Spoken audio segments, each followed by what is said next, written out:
दोस्तों नमस्कार, मैं हूं हरकेश कुमार और आप देख रहे हैं हिंदी MBH।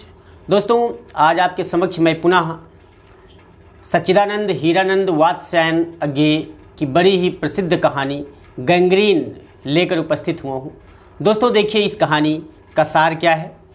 सर्वप्रथम मैं कुछ पंक्तियों में इसका सारांश बताऊंगा, तत्पश्चात पूरी कहानी आपके समक्ष उपस्थित करूंगा। तो दोस्तों बने रहिए हमारे चैनल पर और देखते रहिए हिंदी MBH।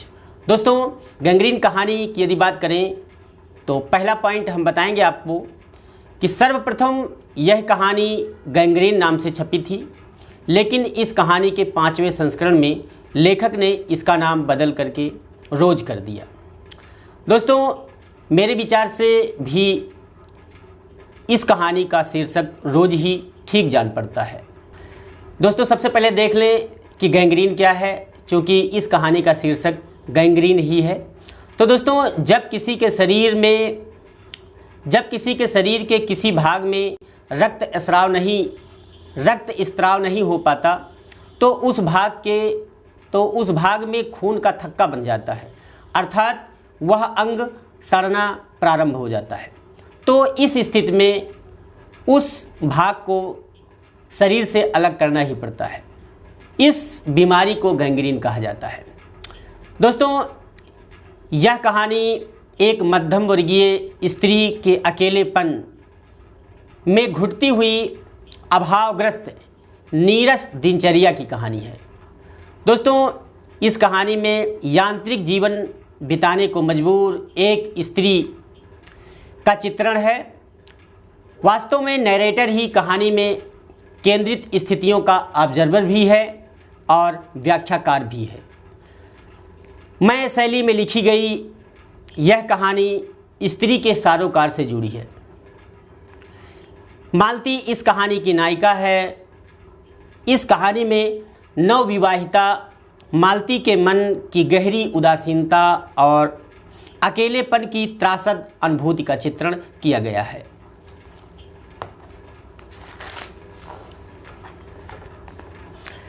लेखक मालती के दूर के रिश्ते का भाई है। दोनों बचपन में साथ साथ खेले हैं, खाए हैं, बढ़े हैं। दोनों में साख्य भाव था। बहुत दिनों के बाद लेखक पाता है कि पहले की मालती आज के मालती से भिन्न है। पहले की मस्त मौला मालती कहीं खो गई है। उसके स्थान पर उत्साहहीन तथा नीरस जीवन जीने को मजबूर मालती खड़ी है। कहानी के पहले भाग में मालती द्वारा किए गए अपने भाई के औपचारिक स्वागत का उल्लेख है। मालती अपने भाई के प्रश्नों का उत्तर संक्षिप्त में देती है, जैसे हूँ, और मौन हो जाती है। दोस्तों अब हम देखेंगे गैंग्रीन पूरी कहानी किस प्रकार से है। अब देखते हैं गैंग्रीन कहानी। गैंग्रीन कहानी यह सच्चिदानंद हीरानंद वात्स्यायन अज्ञे के द्वारा लिखी गई है। इस कहानी में दोपहर में उस सूने आंगन में पैर रखते ही मुझे ऐसा जान पड़ा मानो उस पर किसी सांप की छाया मंडरा रही हो। उसके वातावरण में कुछ ऐसा अकथ्य अस्पृश्य किंतु फिर भी बोझिल और प्रकंपमय और घना सा फैल रहा था। मेरी आहट सुनते ही मालती बाहर निकली। मुझे देखकर पहचान कर उसकी मुरझाई हुई मुख मुद्रा तनिक सी मीठे विस्मय से जागी सी और फिर पूर्ववत हो गई। उसने कहा, आ जाओ, और बिना उत्तर की प्रतीक्षा किए भीतर की ओर चली। मैं भी उसके पीछे हो लिया। भीतर पहुंचकर मैंने पूछा, वे यहाँ नहीं हैं? अभी आए नहीं, दफ्तर में हैं, थोड़ी देर में आ जाएंगे।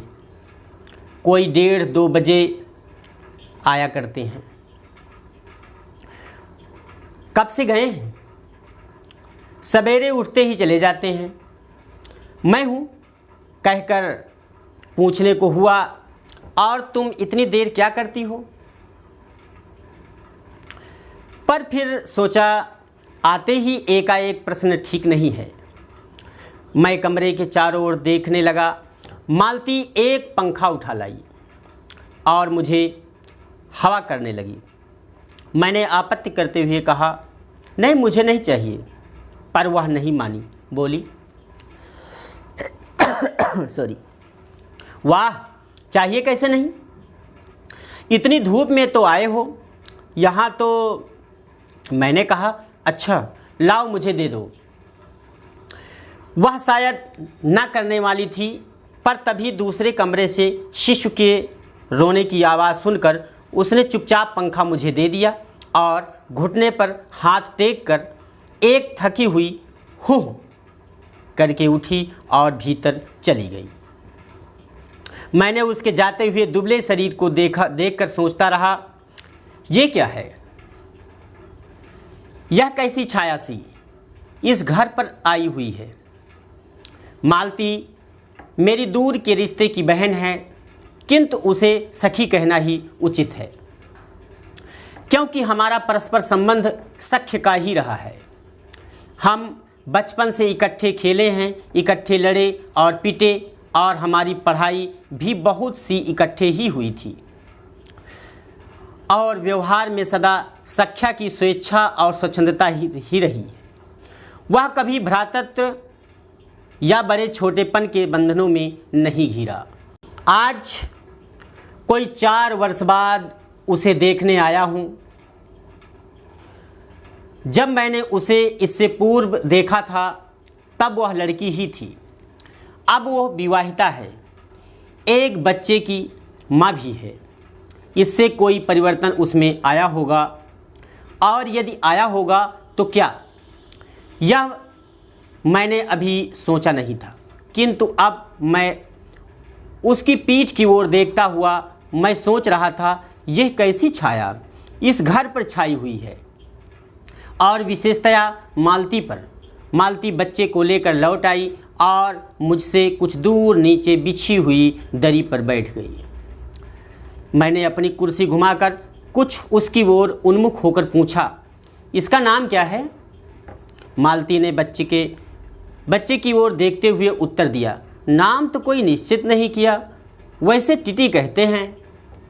मैंने उसे बुलाया, टिटी टिटी आजा, पर वह अपनी बड़ी बड़ी आँखों से मेरी ओर देखता हुआ अपनी माँ से चिपट गया और रुआंसा सा होकर कहने लगा,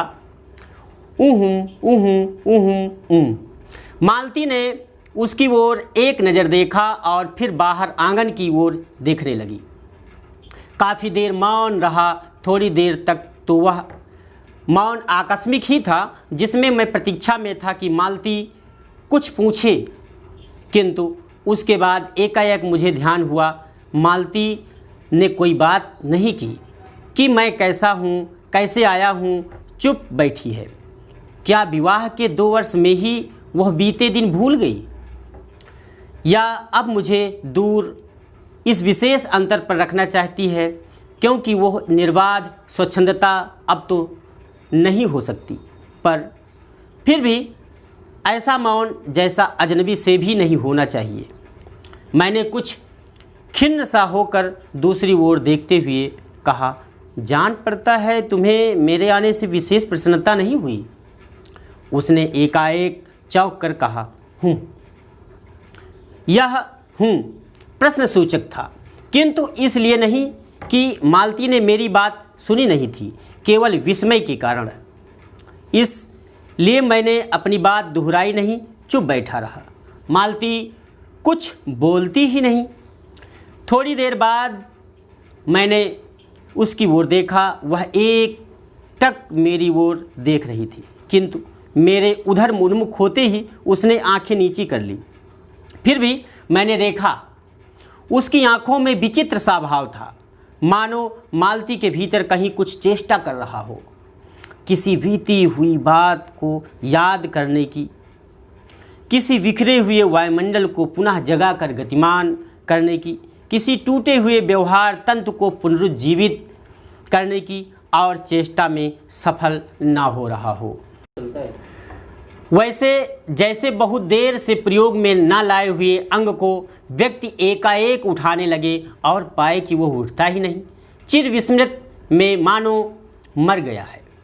उतने क्षीण बल से, यद्यपि वो सारा प्राप्य बल है, उठ नहीं सकता। मुझे ऐसा जान पड़ा मानो किसी जीवित प्राणी के गले में किसी मृत जंतु का तोग डाल दिया गया हो। वह उसे उतार कर फेंकना चाहे पर उतार न पाए। तभी किसी ने किवाड़ खटखटाए। मैंने मालती की ओर देखा पर वो हिली नहीं। जब किवाड़ दूसरी बार खटखटाए गए तब वह शिशु को अलग करके उठी और किवाड़ खोलने गई। वे यानी मालती के पति आए हैं। मैंने उन्हें पहली बार देखा था। यद्यप फोटो से उन्हें पहचानता था। परिचय हुआ। मालती खाना तैयार करने आंगन में चली गई और हम दोनों भीतर बैठकर बातचीत करने लगे। इनकी नौकरी के बारे में, उनके जीवन के बारे में, उस स्थान के बारे में और ऐसे अन्य विषयों के बारे में जो पहले परिचय में उठा करते हैं, एक तरह का सुरक्षा कवच बनकर के। मालती के पति का नाम है महेश्वर। वह एक पहाड़ी गांव में सरकारी डिस्पेंसरी के डॉक्टर हैं। उसकी हैसियत से इन क्वार्टरों में रहते हैं। प्रातःकाल 7 बजे डिस्पेंसरी चले जाते हैं और 1:30 या 2 बजे लौटते हैं। उसके बाद दोपहर भर छुट्टी रहती है। केवल शाम को 1-2 घंटे फिर चक्कर लगाने के लिए चले आते हैं। डिस्पेंसरी के साथ छोटे से अस्पताल में पड़े हुए रोगियों को देखने और अन्य ज़रूरी हिदायतें करने, उनका जीवन भी बिल्कुल एक निर्दिष्ट ढर्रे पर चलता है। नित्य वही काम, उसी प्रकार के मरीज, वही हिदायतें, वही नुस्खे, वही दवाइयाँ वह स्वयं उगताए हुए हैं। और इसलिए और साथ ही इस भयंकर गर्मी के कारण वो अपने फुर्सत के समय में भी सुस्त ही रहते हैं। मालती हम दोनों के लिए खाना ले आई। मैंने पूछा, तुम नहीं खाओगी या खा चुकी? महेश्वर बोले कुछ हंसकर। वह पीछे खाया करती। पति 2:30 बजे खाना खाने जाते हैं, इसलिए पत्नी 3 बजे तक भूखी बैठी रहेगी। महेश्वर खाना आरंभ करते हुए मेरी ओर देखकर बोले, आपको तो खाने का मज़ा ही क्या ही आएगा, ऐसे बेवक्त खा रहे हैं। मैंने उत्तर दिया, वाह, देर से खाने पर तो और भी अच्छा लगता है, भूख बढ़ी हुई होती है। मालती बच्चे को गोद में लिए हुए थी। बच्चा रो रहा था पर उसकी ओर कोई भी ध्यान नहीं दे रहा था। मैंने कहा, यह रोता क्यों है?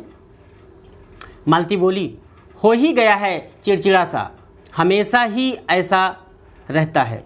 फिर बच्चे को डांट कर कहा, चुप कर, जिससे वो और भी रोने लगा। मालती ने भूमि पर बैठा दिया और बोली, अच्छा ले, रो ले, और रोटी लेने आंगन की ओर चली गई।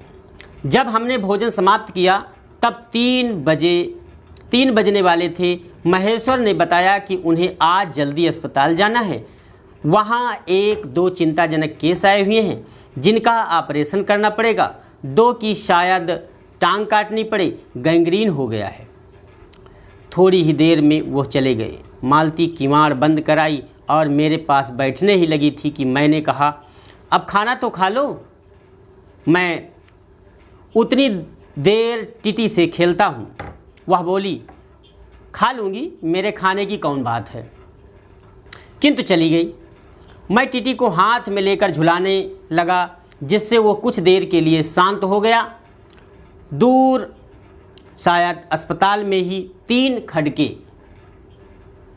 एकाएक मैं चौंका। मैंने सुना मालती वही आंगन में बैठी अपने आप ही एक लंबी सी थकी हुई सांस के साथ कह रही है, 3 बज गए। मानो बड़ी तपस्या के बाद कोई कार्य संपन्न हो गया। थोड़ी ही देर में मालती फिर आ गई। मैंने पूछा, तुम्हारे लिए कुछ बचा भी था? सब कुछ तो बहुत था, मालती ने कहा। हाँ, बहुत था, भाजी तो सारी मैं ही खा गया था। वहाँ बचा कुछ होगा? नहीं, यूँ ही रोब तो ना जमाओ कि बहुत था, मैंने हंसकर कहा। मालती मानो किसी और विषय की बात कहती हुई बोली, यहाँ सब्जी वब्जी तो कुछ होती ही नहीं, कोई आता जाता है तो नीचे से मंगा लेते हैं। मुझे आए 15 दिन हुए हैं। जो सब्जी साथ लाए थे वही अभी तक बढ़ती जा रही है। मैंने पूछा, कोई नौकर कोई नहीं है? कोई ठीक मिला नहीं। कोई ठीक मिला नहीं, शायद 2-1 दिन में हो जाए। बर्तन भी तुम ही मांजती हो। और कौन?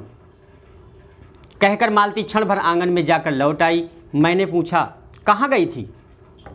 आज पानी ही नहीं है, बर्तन कैसे मंजेंगे? क्यों, पानी को क्या हुआ? रोज ही होता है, कभी वक्त पर तो आता नहीं। आज शाम को 7 बजे आएगा, तब बर्तन मंजेंगे। चलो, तुम्हें 7 बजे तक तो छुट्टी हुई। कहते हुए मैं मन ही मन सोचने लगा, अब इसे रात को 11 बजे तक काम करना पड़ेगा। छुट्टी क्या खाक हुई?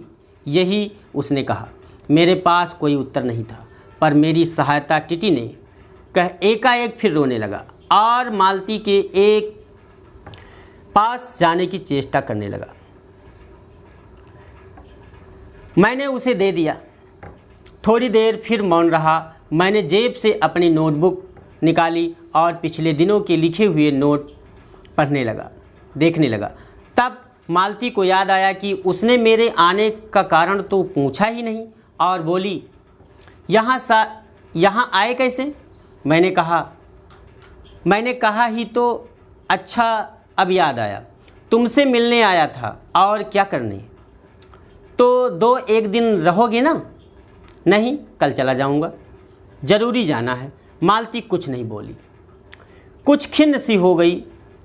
मैं फिर नोटबुक की तरफ देखने लगा। थोड़ी देर बाद ध्यान हुआ, मैं आया हूँ तो मालती से मिलने, किंतु यहाँ वह बात करने को बैठी है और मैं पढ़ रहा हूँ। पर बात भी क्या की जाए? मुझे ऐसा लग रहा था कि इस घर पर जो छाया घिरी हुई है वो अज्ञात रहकर भी मानो मुझे भी वश कर रही है। मैं भी वैसा ही नीरस निर्जीव सा हो रहा हूँ, जैसे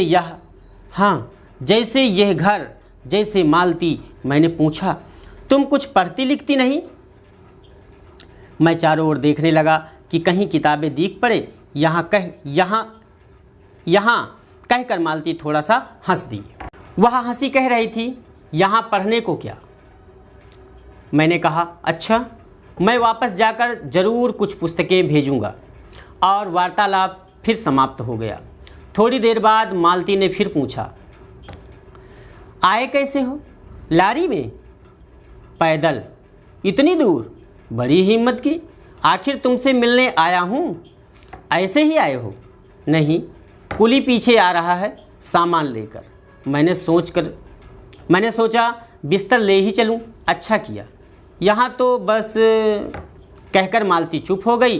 फिर बोली, तब तुम थके होगे, लेट जाओ। नहीं, बिल्कुल नहीं थका। रहने भी दो, थके नहीं। भला थके हैं? और तुम क्या करोगी? मैं बर्तन मांज रखती हूँ, पानी आएगा तो धुल जाएंगे। थोड़ी देर में मालती उठी और चली गई, टीटी को साथ लेकर। तब मैं भी लेट गया और छत की ओर देखने लगा। मेरे विचारों के साथ आंगन से आती हुई बर्तन के घिसने की खन खन ध्वनि मिलकर एक विचित्र एक स्वर उत्पन्न करने लगी, जिसके कारण मेरे अंग धीरे धीरे ढीले पड़ने लगे। मैं ऊँघने लगा। एकाएक वह एक स्वर टूट गया, मौन हो गया। इससे मेरी तंद्रा भी टूटी। मैं उस मौन में सुनने लगा। 4 खड़क रहे थे और इसी का पहला घंटा सुनकर मालती रुक गई थी। वह 3 बजे वाली बात मैंने फिर देखी, अब की बार और उग्र रूप में। मैंने सुना मालती एक बिल्कुल अनैच्छिक, अनुभूतिहीन, नीरस, यंत्रवत, वो भी थके हुए यंत्र के स्वर से कह रही थी, हैं 4 बज गए। मानो इस अनैच्छिक समय गिनने में ही उसका मशीन तुल्य जीवन बीतता हो। वैसे ही जैसे मोटर का स्पीडोमीटर यंत्रवत फासला नापता जाता है और यंत्रवत विश्रांत स्वर में कहता है किससे कि मैंने अपने अमित सोनीपत का इतना अंश तय कर लिया है। ना जाने कब कैसे मुझे नींद आ गई। तब छह कभी के बज चुके थे जब किसी के आने की आहट से मेरी नींद खुली और मैंने देखा कि महेश्वर लौट आए हैं और उनके साथ ही बिस्तर लिए हुए मेरा कुली। मैं मुंह धोकर पानी मांगने को ही था कि मुझे याद आया पानी नहीं होगा। मैंने हाथों से मुंह पोंछते हुए महेश्वर से पूछा, आपने बड़ी देर की? आपने बड़ी देर की? उन्होंने किंचित ग्लानि भरे स्वर में कहा, हाँ, आज वह गैंग्रीन का ऑपरेशन करना ही पड़ा। एक कराया हूँ, दूसरे को एम्बुलेंस में बड़े अस्पताल भिजवा दिया है। मैंने पूछा, गैंग्रीन कैसे हो गया? एक कांटा चुभा था, उसी से हो गया। बड़े लापरवाह लोग होते हैं यहाँ के। मैंने पूछा, यहाँ आपको केस अच्छे मिल जाते हैं? आय के लिहाज से नहीं, डॉक्टरी के अभ्यास के लिए। बोले, हाँ, मिल ही जाते हैं। यही गैंग्रीन हर दूसरे चौथे दिन एक केस आ जाता है। नीचे बड़े अस्पताल में भी मालती आंगन से ही सुन रही थी। अब आ गई। बोली, हाँ, केस बनाते देर क्या लगती है? कांटा चुभा था, इससे टांग काटनी पड़े, ये भी कोई डॉक्टरी है? हर दूसरे दिन किसी की टांग, किसी की बाँह काट आते हैं। इसी का नाम है अच्छा अभ्यास। महेश्वर हंसे, बोले, ना काटे तो उसकी जान गंवाएं। हाँ, पहले तो दुनिया में कांटे होते ही नहीं होंगे। आज तक तो सुना नहीं था कि कांटों के चुभने से मर जाते हैं। महेश्वर ने उत्तर नहीं दिया, मुस्करा दिए। मालती मेरी ओर देखकर बोली, ऐसे ही होते हैं डॉक्टर, सरकारी अस्पताल है ना, क्या परवाह है। मैं तो रोज़ ही ऐसी बातें सुनती हूँ। अब कोई मर मुर जाए तो ख्याल नहीं आता। पहले तो रात रात भर नींद नहीं आया करती थी। तभी आंगन में खुले हुए नल ने कहा, टिप टिप टिप टिप टिप। मालती ने कहा, पानी, और उठकर चली गई। खनखनाहट से हमने जाना बर्तन धोए जाने लगे हैं। टीटी महेश्वर की टांगों के सहारे खड़े मेरी ओर देख रहा था और एकाएक उन्हें छोड़कर मालती की ओर खिसकता हुआ चला। महेश्वर ने कहा, उधर मत जा, और उसे गोद में उठा लिया। वो मचलने लगा और चिल्ला चिल्ला कर रोने लगा। महेश्वर बोले, अब रो रो कर सो जाएगा, तभी घर में चैन होगी। मैंने पूछा, आप लोग भीतर ही सोते हैं? गर्मी तो बहुत होती है। होने को तो मच्छर भी बहुत होते हैं, पर यह लोहे के पलंग उठाकर बाहर कौन ले जाए। अब कि नीचे जाएंगे तो चारपाइयाँ ले आएंगे। फिर कुछ रुक कर बोले, अच्छा तो बाहर ही सोएंगे, आपके आने का इतना लाभ ही होगा। टीटी अभी तक रोता ही जा रहा था। महेश्वर ने उसे एक पलंग पर बिठा दिया और पलंग बाहर खींचने लगे। मैंने कहा, मैं मदद करता हूँ, और दूसरी ओर से पलंग उठाकर निकलवा दिया। अब हम तीनों, महेश्वर, टीटी और मैं, पलंग पर बैठ गए और वार्तालाप के लिए उपयुक्त विषय न पाकर उस कमी को छुपाने के लिए टीटी से खेलने लगे। बाहर आकर कुछ चुप हो गया था, किंतु बीच बीच में जैसे एकाएक कोई भूला हुआ कर्तव्य याद करके रो उठता है और फिर एकदम चुप हो जाता था। और कभी हम हंस पड़ते थे। मालती बर्तन धो चुकी थी। जब वो उन्हें लेकर आंगन के एक और रसोई छप्पर की ओर चली, तब महेश्वर ने कहा, थोड़े से आम लाया हूँ, वो भी धो लेना। कहाँ हैं? अंगीठी पर रखे हैं, कागज़ में लिपटे हुए। मालती ने भीतर जाकर आम उठाए और अपने अंचल में डाल लिए। जिस कागज़ में वे लिपटे हुए थे वह किसी पुराने अखबार का टुकड़ा था। मालती चलते चलते संध्या के उस क्षीण प्रकाश में उसी को पढ़ती जा रही थी। वह नल के पास जाकर खड़ी उसे पढ़ती रही। जब दोनों ओर पड़ चुकी तब लंबी सांस लेकर उसे फेंक कर आम धोने लगी। मुझे एकाएक याद आया, बहुत दिनों की बात थी जब हम स्कूल में भर्ती ही हुए थे, जब हमारा सबसे बड़ा सुख सबसे बड़ी विजय थी हाजिरी हाजिरी हो चुकने के बाद चोरी के क्लास से निकल भागना और स्कूल से कुछ दूरी पर आम के बगीचे में पेड़ों में चढ़कर कच्ची आमियाँ तोड़ तोड़ कर खाना। मुझे याद आया, कभी जब मैं भाग आता और मालती नहीं आ पाती थी तब मैं भी खिन्न मन लौट आया करता था। मालती कुछ नहीं पढ़ती थी, उसके माता पिता तंग थे। एक दिन उसके पिता ने उसे एक पुस्तक ला कर दी और कहा कि उसके 20 पेज रोज़ पढ़ा करो। हफ्ते भर बाद मैं देखूं कि इसे समाप्त कर चुकी हो, नहीं तो मार मार कर चमड़ी उधेड़ दूंगा। मालती ने चुपचाप किताब ले ली, पर क्या उसने पढ़ी?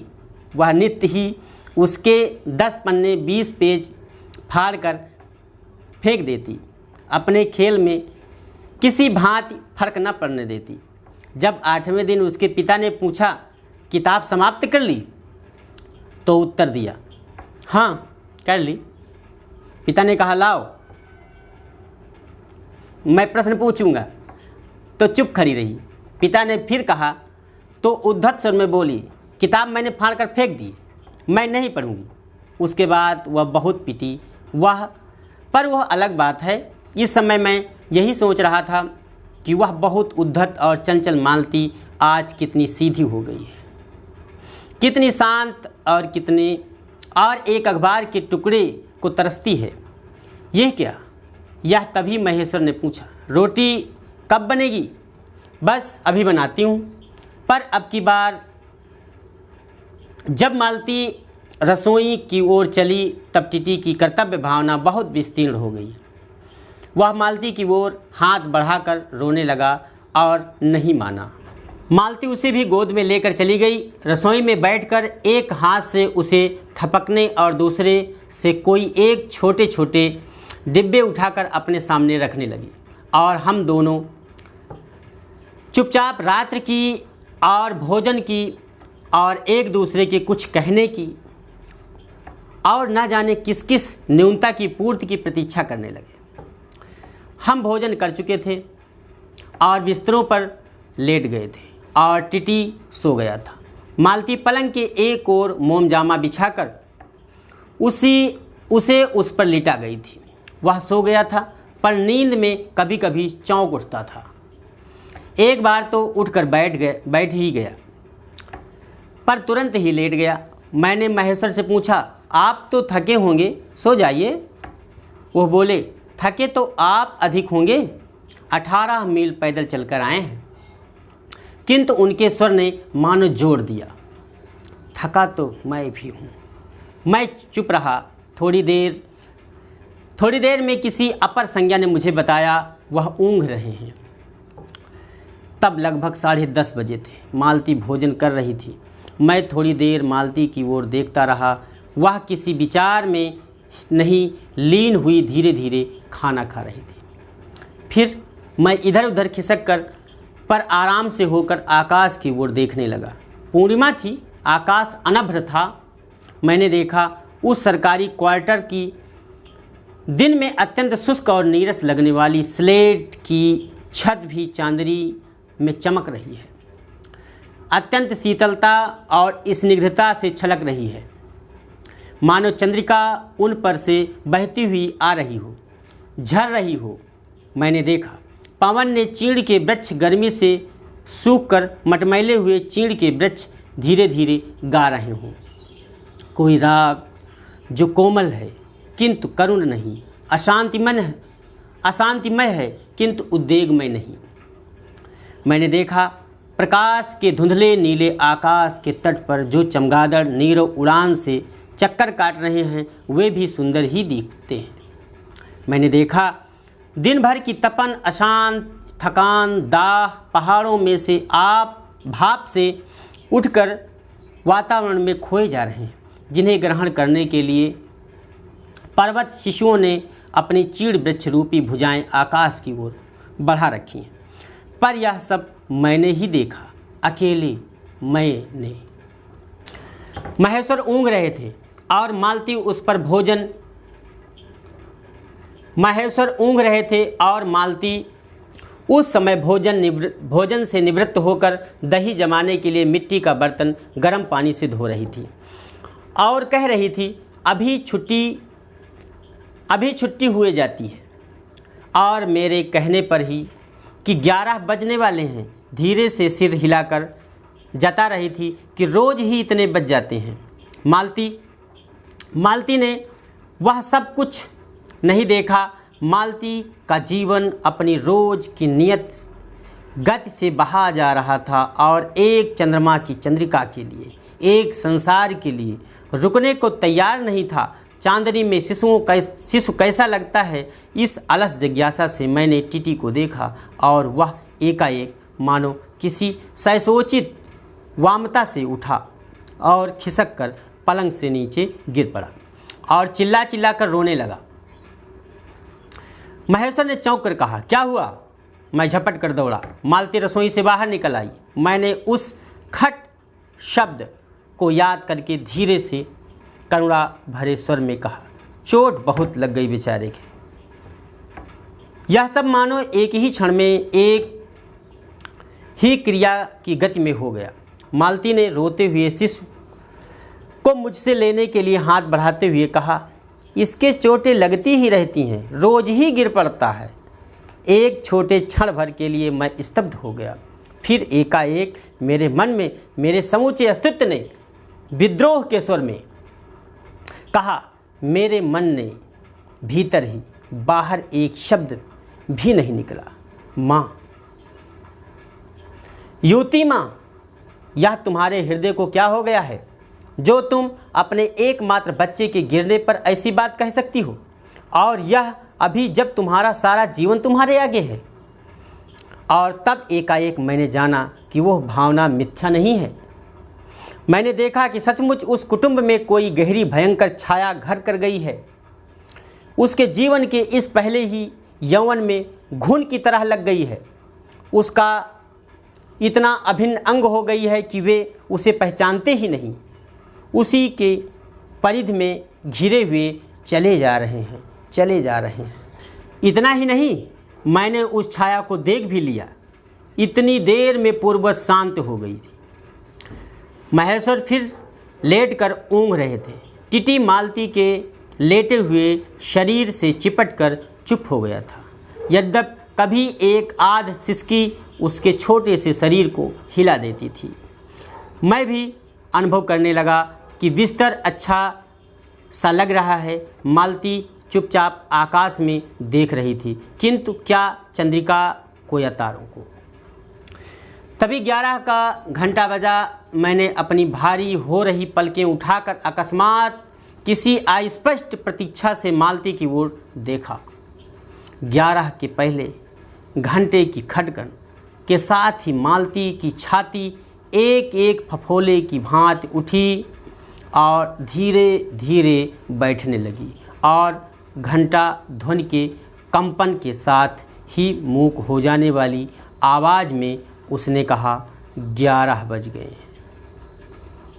दोस्तों, ये रही सच्चिदानंद हीरानंद वात्स्ययन अज्ञेय की कहानी गैंग्रीन।